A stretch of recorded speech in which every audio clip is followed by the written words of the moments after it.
good thing that is Saturday, it's Youth Month, and I'm quite happy to see so much youth here as well. Because the future is also about those who sacrifice their weekend and come and say, here, I'm hoping that most of you will remember this day as you move in your own career, because we have all had some opportunities like this. I remember, almost 3.5 decades back, I was sitting in a room like this, invited by one of the companies, and then I've seen things. Then I've realized that day that this country's got opportunities. And I'm hoping that today, as we move, you will also be left with that to say there's so much opportunities that we are not seeing. So I'm quite indebted to my brother Lincoln and the foundation, and also to Henley for giving the youth the opportunity to come together and share with the rest of us who are in the industry. Because we were once that's where you are sitting as well. So there is nothing really special about myself or about any of us who are here. But the issue is that when opportunities are there, it's how much you go and how hungry are you as an individual to seize the opportunity to make this first sacrifice, of a Saturday afternoon and be here. And it's up to you then to make it count as we move forward. I know we've got a limited time, but I'm hoping that you've seen that picture. It's a really bright picture of our continent. But when you can really go back and look deeply in our continent is still very dark. It is extremely dark.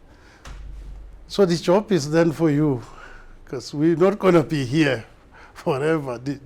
We are now, see this as the start of the button to say, what is it that is still needed to light this continent so that it be like that? For me, the darkness that is there, that is the first opportunity that I want to live with you.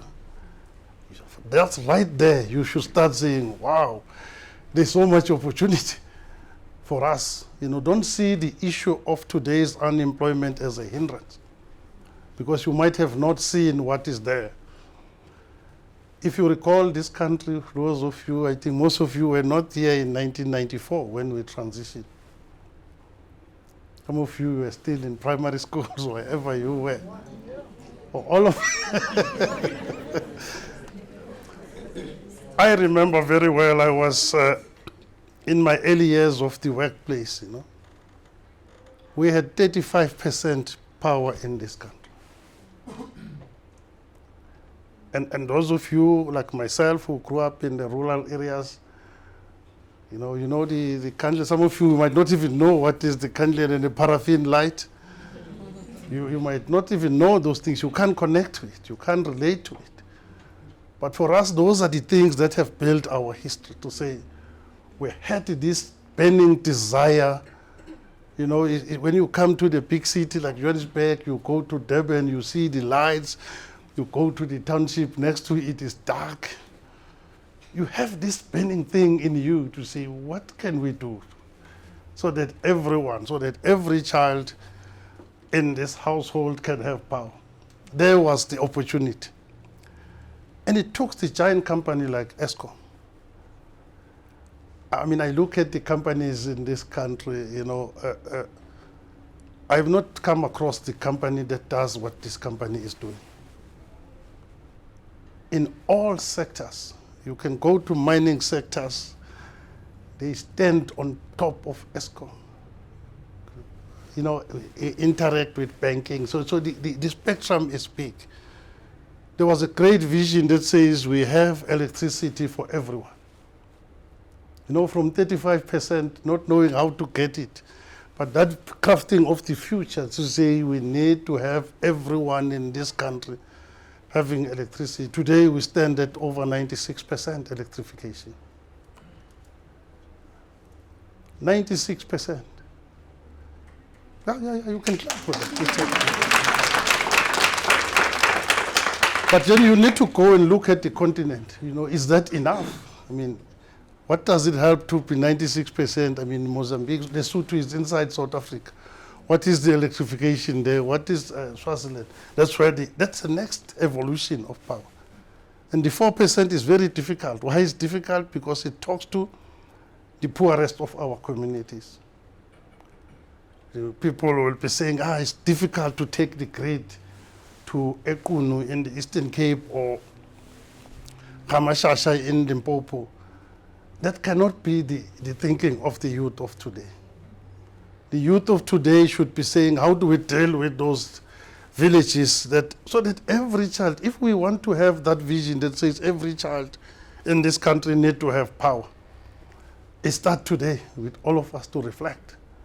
Doesn't matter where they are, because that's where the opportunities are as well. And the two things I'm going to talk to today is opportunities, resilience, and innovation. Because without innovations, we're not going to be able to, we will just give up and be comfortable in our comfort space. But that's not where, comfort is not going to create any job for the youth.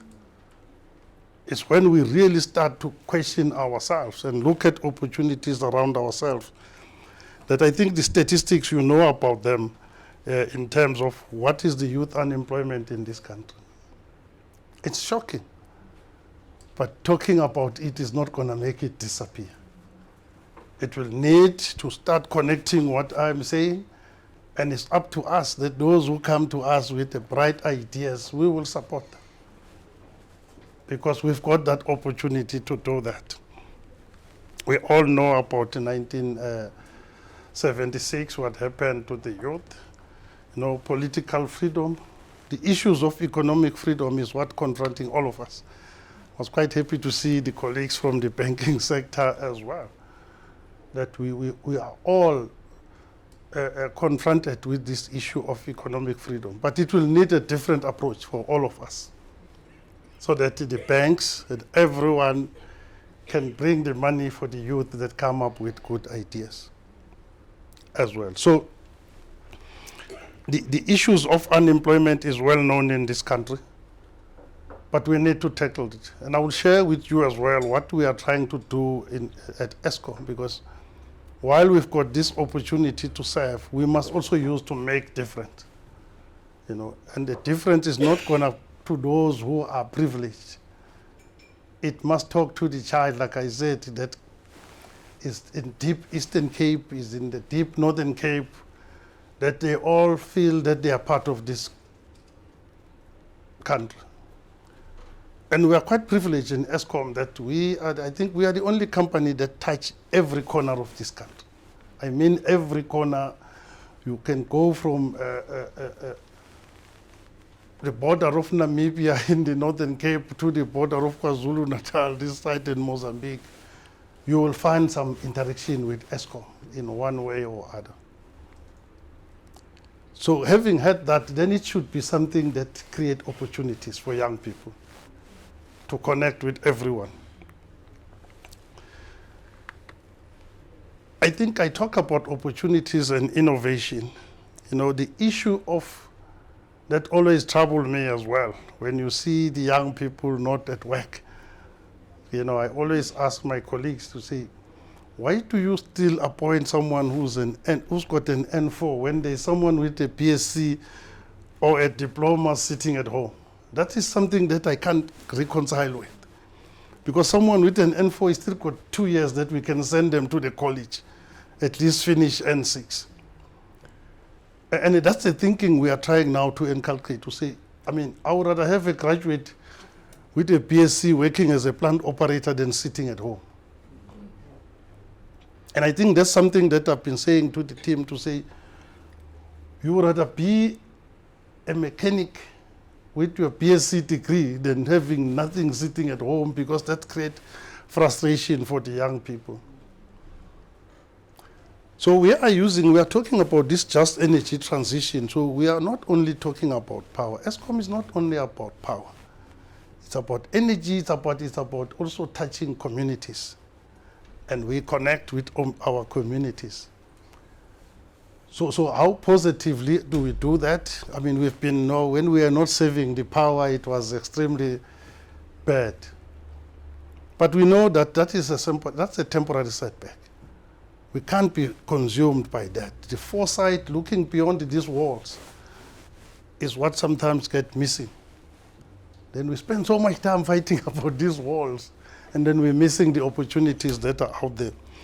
The issue of skills mismatch, the banks, I know they need finance people, they need people with economic skills, and then you find that the youth has got something else compared to that. What are those opportunities? What are the platforms? I think platforms like this create that space for the youth to also start seeing what is out there and how you can, I'm not going to read all of this, I'm sure they would share with you, because there's one particular slide that I want to leave you with so that there is focus in terms of what I'm talking about, in terms of innovations and seizing opportunities, what it does. So, but the issue of skills mismatch, unemployment is a big issue for me. I mean, we talk about transitions. You all heard about the power station that we closed in Mpumalanga called Komati, one of our old power stations. Nothing is happening there. Remember that power stations, it doesn't only supply Eskom employees. There's someone who was always next to the gate selling for the employees as they were coming in. Selling amakuinya, some people, the station people like to eat something. Now there's nothing to sell. That business is dead. Someone was transporting these employees from Emalahleni, from Middleburg, from Joburg to that power station. That transportation was part of the value chain of the economic issues of this country. Power station is closed, that business is dead. It's easy to say the Eskom people, well, you are here, now we are opening Kusile, we are moving you to there.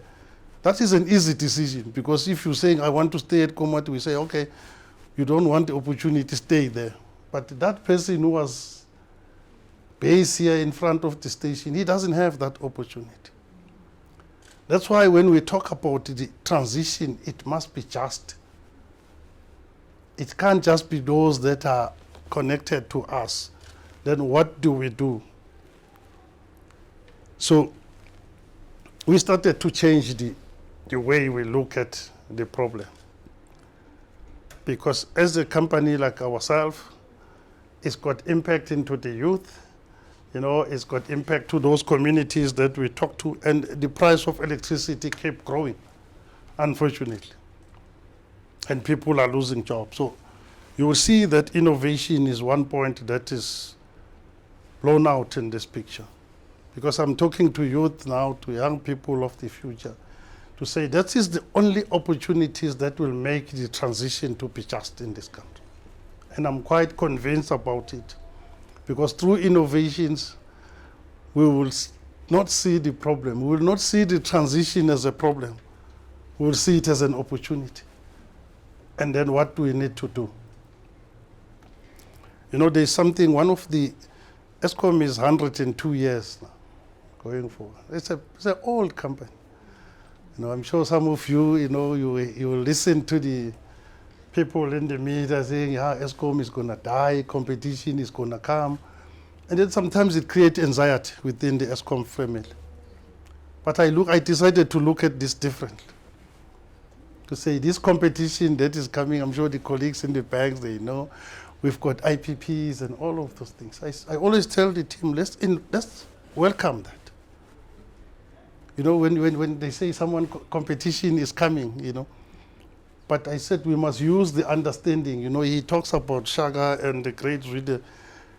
They used to master their landscape. When the enemy can only come from here, and they don't know you've got a door there that you can come from them.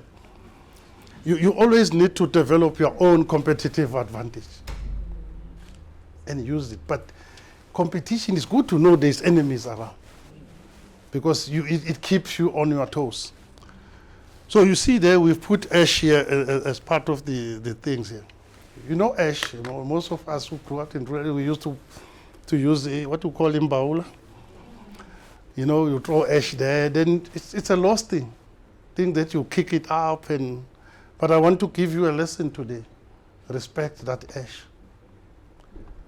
For 102 years in this company, we have not seen ash, as a critical commodity for the existence of this company until this transition came, until competition came. Now I'm very excited that ash is gonna be our next gold.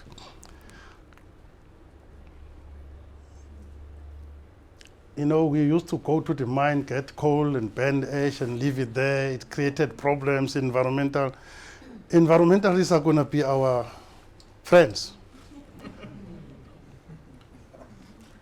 The Minister of Environment gave us out of condition, but when we come and say we've got solution for it, because what happened with this transition and the competition, at some point, we were told as Eskom, we are not gonna give you money to build.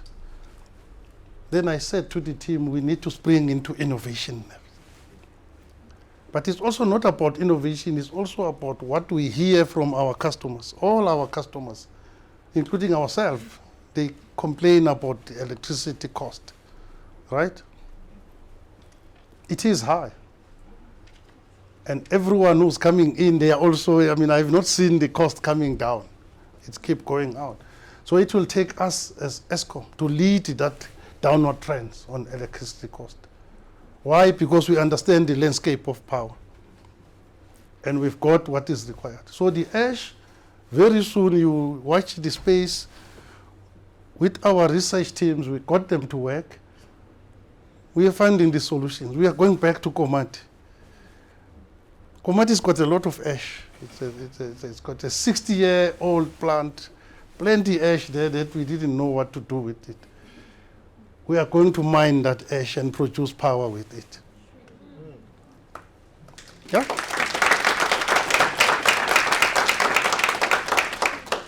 That is the innovations we are looking for from young people. So when you drive around, some of you, have you been, when you used to have mines here in Johannesburg, where it started. You go on N12 towards Benoni, there you see heaps of ash. Driving with N1 towards Soweto there, those heaps of ash. Hey, respect that ash when you see it. Because we are coming for it. It is the next gold for this country. And the good thing is that, to mine the coal from the ground is too expensive. This ash, guess what? It's there. Everyone kick it off. It sees as a nuisance. But I'm saying to you, watch the space. We are going to convert this ash. We will revive all our old stations, including Rocheville here in Jamestown. This is our old power stations. Plenty of ash, on the split of N3, N12. Look on your right-hand side. When you see that ash, you must remember this day. I'm saying this is opportunity. It's a free, what you call primary energy that we have. Something that is for free. So I'm saying to the youth, when you drive around now, look at what is the opportunity of what you see. Because this one we can put it in every station. And we can, what is the word when you keep duplicating things? Is it duplicate? There's a word I'm missing. Replication, yeah. You can replicate, you can put, we listen to some consumers saying, hey, we only want to pay 1,000 rand, not 2,000 rand for power. Then I said to our researchers, I said to our teams in the transmission, that is the opportunity. Let's listen to this community and give them that as the years comes now. But this is the start. We will be putting the first plant. So we first started to push the ash to road. How many potholes, who of you stays in townships?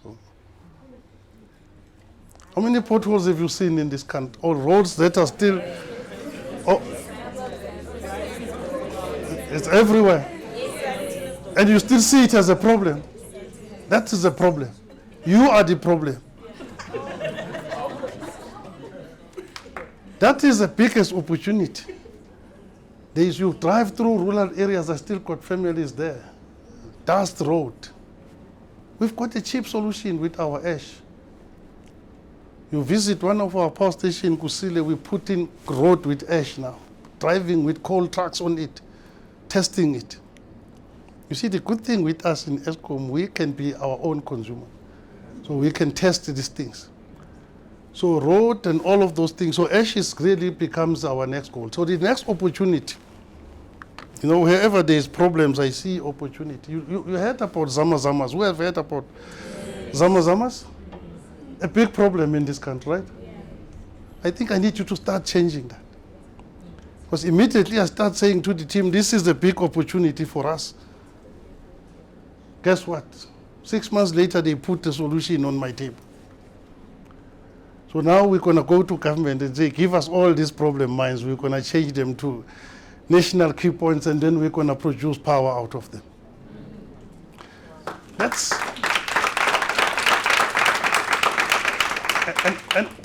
And there's so many problems that are there in this country. We are going back into the mines. When the mines are saying, yeah, we are going out, we are going to renewables, we said we are going inside the mines and produce power, because that's what we do. So it's our young people, we give them these opportunities. It's our researchers, those of you who are academics. We're looking for researchers that take things into result, applied research. Like I'm saying, the mines was the problem, but now I'm sure Minister Mantashe will like us when we say we've got a solution for you on this. And then we're creating jobs other than creating those mines to be abandoned and all of those things. So there is opportunity, plenty of them.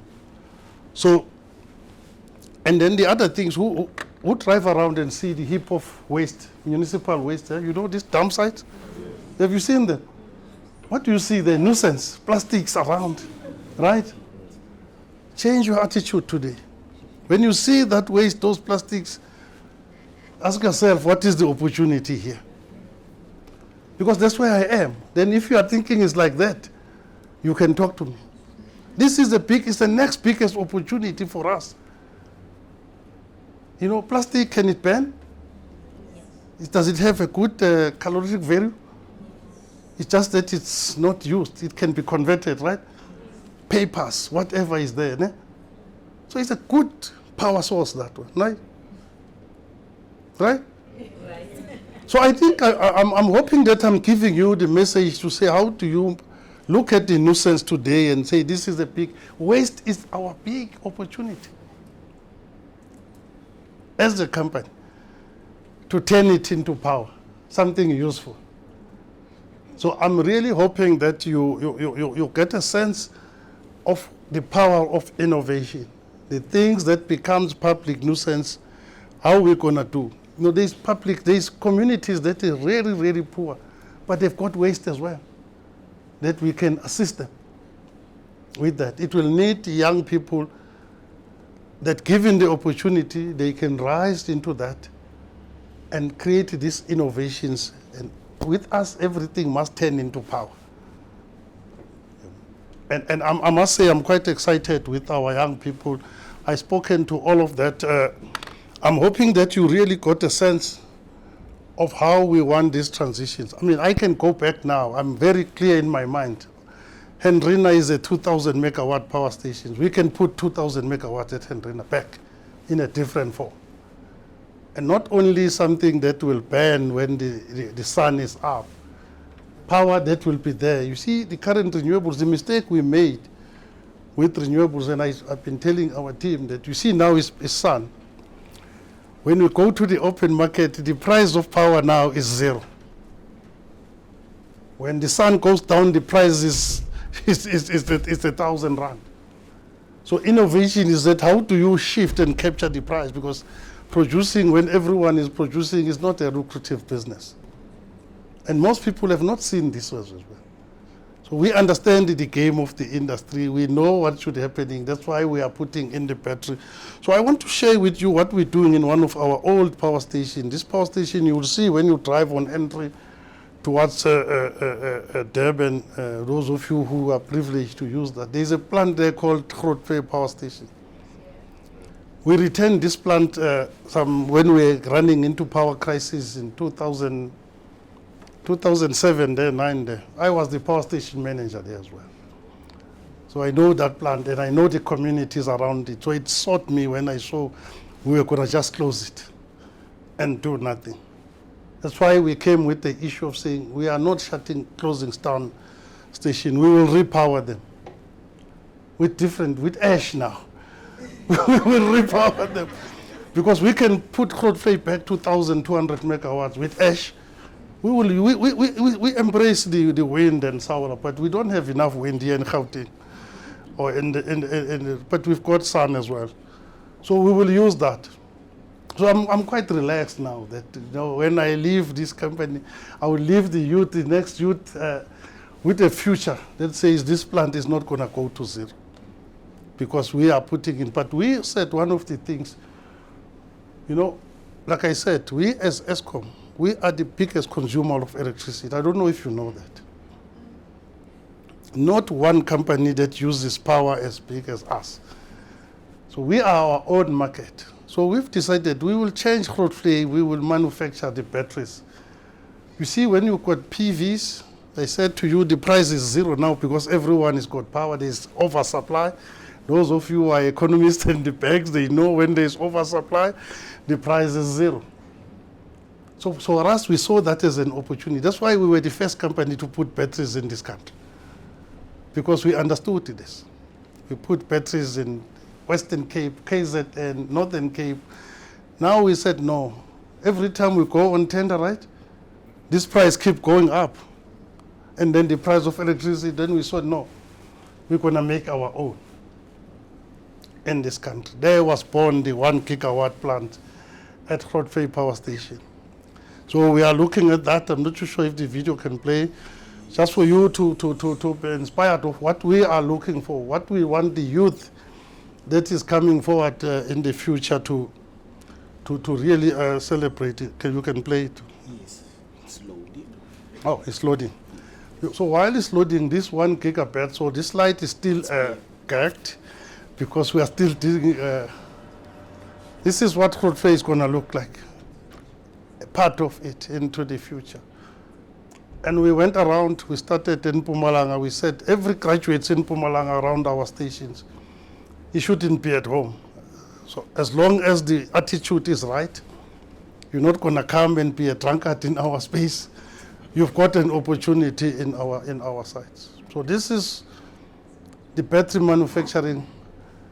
Our research team is hard at work looking at these technologies for us. We will be going through our approvals now to get it done. We don't want South Africa to continue to be a consumer country. Everything must come from China, everything must come from Europe, everything. No. We've got minerals here. The first phase, we will have a manufacturing plant. And then the team has looked at all the mines around the country. And we found that where is lithium, where is manganese, where is what can use to produce this, even in SADC region. We will create a processing plant at Grootfontein. And then we will make our own batteries. And then we will really bring the manufacturing capability of this country and the SADC region. So Grootfontein is not going to be the same as it was 60 years ago. And we are not going to close it down. We will repower and repurpose it. And there is a future for our youth as well. Thank you very much.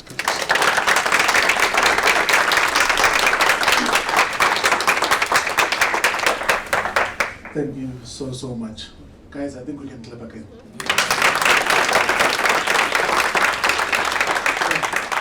So now we're going to open the floor for Q&A. I'm going to ask my colleagues to just help me with the moving of mics. Can I have this? Please be short and precise. I haven't opened the floor.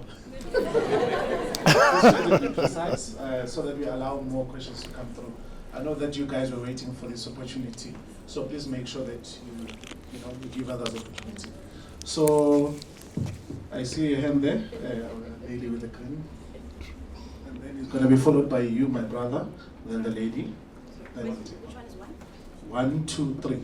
Can you just show of hands? All right, I'll start. My name is Nxumalo, a managing director at Impendulo Legacy Group. And thank you for a great presentation because you also exposed us to opportunities.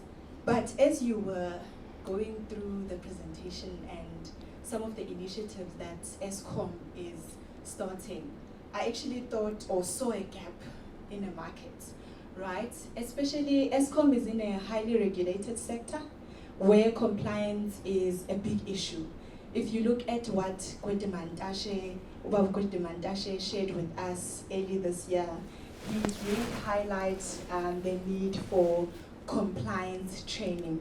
That's where Impendulo Legacy Group come into play because we provide compliance training. So I want to find out what are the initiatives that Eskom is investing in to enable someone like me, which is Impendulo, to collaborate with you guys to address that compliance challenge. A lot of people die on site because of not being competent. How do we raise awareness and how can I collaborate with Eskom to be a voice in that space? Thank you. Now we can take the three. Can we have a second question? Good day. My name is Nxumalo. I'm a candidate at TNE and I'm also a master's candidate, and I look at corporate governance of state-owned enterprises. I am more interested in the leadership and your journey as a leader at Eskom. You have led at the darkest days of Eskom, and mine comes at a more personal level. How did you do it? How did you lead at a time where the country and almost everyone didn't have faith in this mighty institution? And what did you use as your driver each day?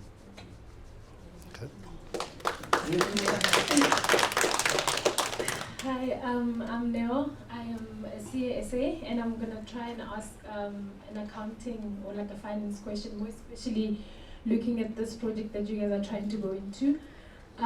We know that with projects, there come a lot of uncertainty when it comes to budget and making sure that you meet the budget, because immediately when you don't meet budget of that capital project, and then everything can go south. And we've seen what is happening with Sasol in the US and the project that we're doing in the US. Those are projects that can really make or break a company. So I wanted to check from an Eskom perspective. I mean, this project looks like one of those projects that's going to need a lot of money. With the loans and that you guys already have, how are you going to make sure that you guys maintain that budget versus actual and ensure that you stick to that capital expenditure that you need to stick to? Because at the end of the day, if it doesn't work, it's going to affect us. Thank you very much. Can we have the last question? Okay.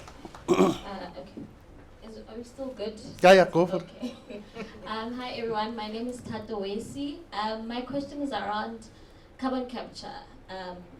How far is Eskom around that? Because yes, we're generating energy, but we're still compliant, right? We still need to be able to be sustainable also in the future. Are you supporting such, especially in the circular economy, because there's a lot of opportunities there as well to reuse the carbon for something else in the agriculture sector, etc. I have interest in that sector. How are you supporting young people to also tap into that? So that we have, at least small projects that are supporting young people and supporting SMEs and upcoming companies. Thank you. Okay. Can I go for it? No, thank you very much, colleagues, for this. It's quite encouraging to hear young people speak as yourself, but you use the wrong words again today. You're saying there is a problem. But at least you change to say, how do we change it to opportunities? It's really about opportunity, and I'm glad that there is also accountants there because and legal people. The gameplay is changing. What we're doing now as Eskom, no?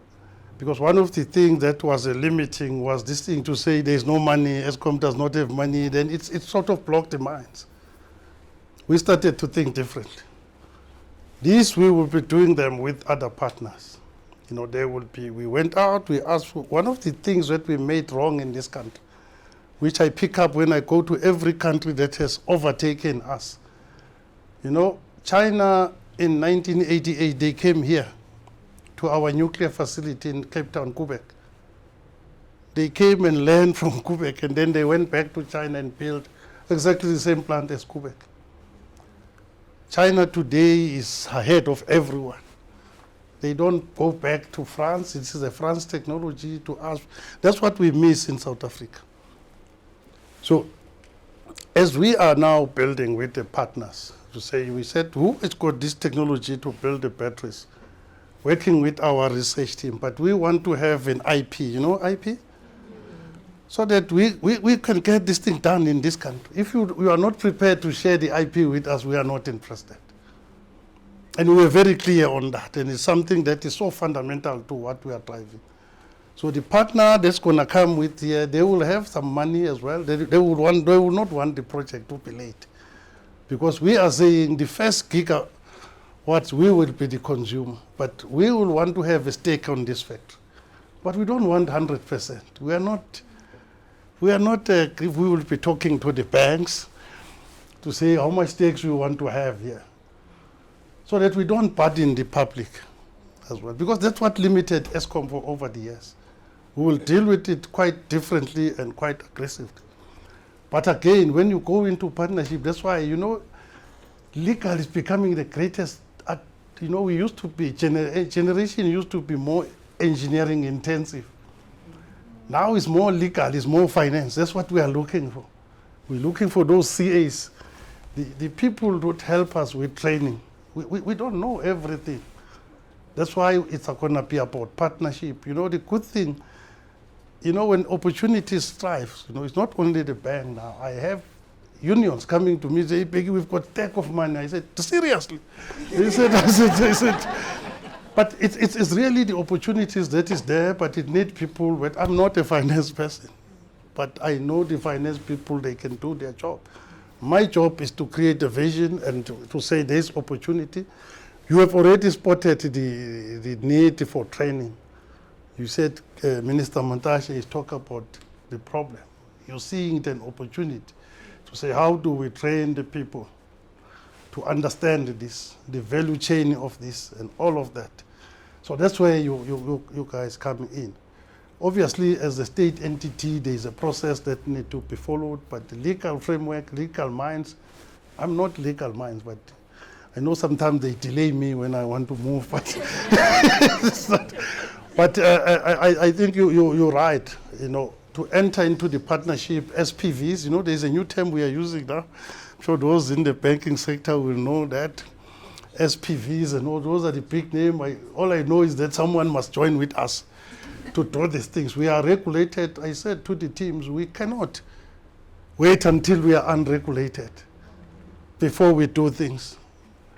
So Eskom is a company, we've got a lot of things that we can do. So legal people are working on those frameworks already, and we're going to need more, because there will be a lot of JVs with ash, with roads, with, I just touched on 2 technologies.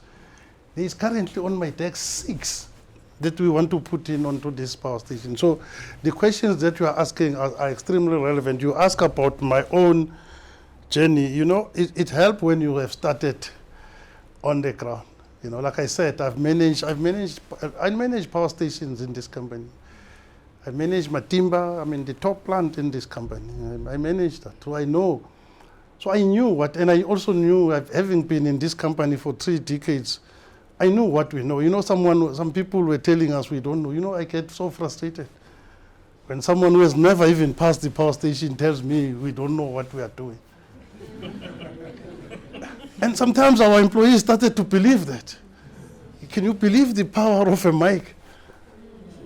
People started to believe that they don't know. I mean, I remember the first meeting I was asking them, how many years have you been in the power stations? There was no one who was less than 15 years on the power stations. Then I said, you allow someone who has never even walked past the station to tell you don't. So it's about creating that belief. You know, the belief is the key, you know. And the belief is yourself. You know, when you were young, writing exam, any student who does not believe in themselves, the chances of passing become very remote. But really, when you have got a strong belief, even something that the lecturer thought was difficult, you just walk over it. So that creation of the belief, you need to believe in yourself. Not arrogantly, but believe that I know something, I know what I'm doing here, and then you get someone to support you. You get a good alignment with the board, with the minister. That's a whole team. This thing requires the ecosystem and communities also playing their part. That's what is required on the game. But we really are looking at all those other issues, finance, business training, and all of those things. We can't do it all as Eskom. So we need the partners. So opportunities are there. I told you the unions have put some money. They are competing with the banks. So I'm going to be saying who's got a good, what to call this thing. But it's good also when the employees own the asset, because they can look after it directly. So there's less stress, less strikes, and everyone, the projects must happen quicker. Okay, just take some. Yeah, thank you very much. I think we're going to take questions this side. You know, I was talking to the team this week. The stations that we are closing now, if you just take Komati, if you go back to the early 60s, Komati was emitting over 1,000 milligrams of carbons, everything. We have brought it down to the lower level, but carbon was the only issue that we have not dealt with. But again, what we are changing now, we are saying coal is not a problem. Again, we are changing the opportunities to say coal is not a problem. The problem is emissions. That is the challenge I've given to the researchers now. I didn't touch on everything, you know, sometimes you must leave it. So that is the next challenge I've given to the researchers now in Eskom, that coal is not a problem. If the problem is emissions, right? I like some of you are technical people here, then they can create a formula to get those emissions to zero.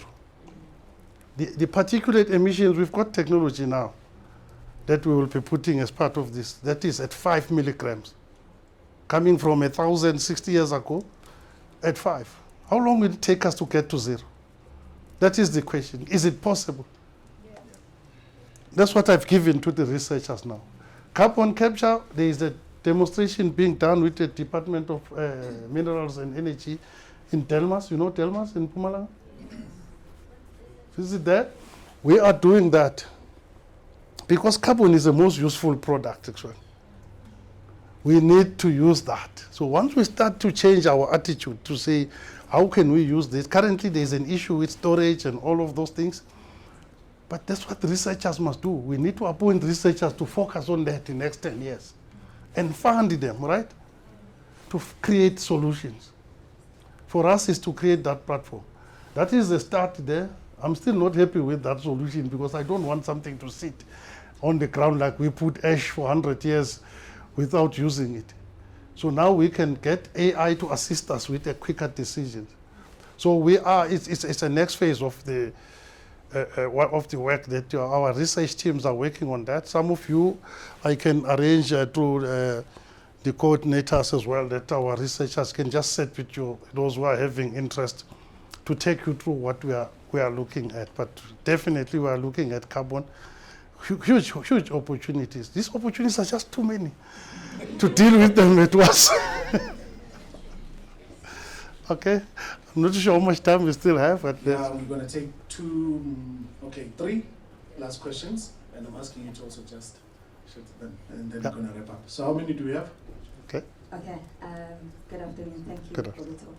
My name is Plessy Shendwandwe. I am the Process Optimization and Efficiency Consultant, and I also run an NPO. And part of the work is we empower the unemployed youth, right? And so with that, we've kind of been looking at empowering them in terms of finding opportunities in different spaces. And the thing with renewable energy is, so you spoke about your involvement and work with youth, but it seems like it's a space that is a high barrier of entry, specifically because of the tariffs almost that Eskom charges those who are trying to find other ways of supplying energy. So is the only way that you're working with the youth in terms of hiring them, or are there other avenues and other ways?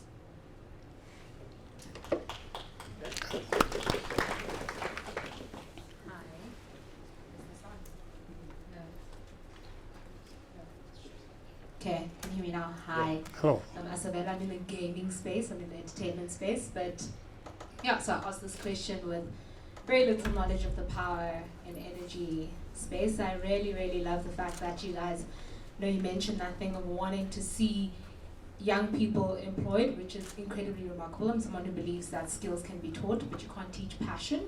So I love that you guys are like, yeah, we're going to take these graduates and we're going to employ them, or if that's what you're saying. I think my question is, it's incredibly remarkable to give young people these opportunities, and I'm so for it.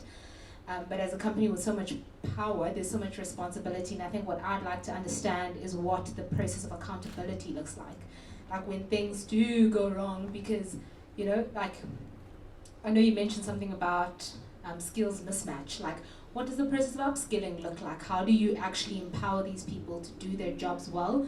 And when they don't, what does the process of accountability look like? Okay. Can I quickly deal with this too as well, so that I think the issue about, she spoke about compliance. We are still a government institution. And I think I can proudly say, in terms of the youth companies doing business within the company, I think we are number one. I think I'm yet to be challenged on that. So Eskom, because for us, it's something that is a given. But where I get frustrated is when people do jobs that does not add value. For me, it doesn't add value that I can come to you to come and give me this bottle instead of me going straight to the. That is, I think that's where we need to change the value chain. That everyone want to supply Eskom with bread, but no one makes bread or supply with sugar. That is not a business. It's good in the short term, but we really want a value-add business. We want youth companies that can say, can we do in this bedroom manufacturing that we can. That is something that for me, because it's meaningful. It's very crowded, this issue of supply, and it's creating these issues of malfeasance, and then we have to dismiss people. It's painful. It wastes my time to be dismissing people instead of creating opportunities. So I think those are the things to say, look, there is opportunities. Every project that is done in Eskom is categorized in terms of the youth opportunities for companies. I have companies in Mpumalanga coming to my office complaining, but everyone wants to supply Eskom with water. I'm saying, but you are increasing the price of electricity and you are complaining because you don't add value on this water. Very few are saying, if you come to me and say, Bheki, we found solution to make this sparkling water, we will produce it, then we can talk. Those are the young people I want to talk to. Those that supply, I leave it to someone else to deal with. But it's a problem, it's not value add. Let's create a value-added value chain, then it will change Eskom. It will address what she's talking about as well, about accountability. I was saying, sometimes you want to buy water at Matimba, you must issue a tender, then someone in Cape Town tender to supply milk, and they don't even have a gallon of it. They go and buy it somewhere. So those are the issues that frustrate me. I'm not happy with this type of policies as well. Those are the things with compliance. Sometimes compliance, when it has no value, it just increases the price of electricity.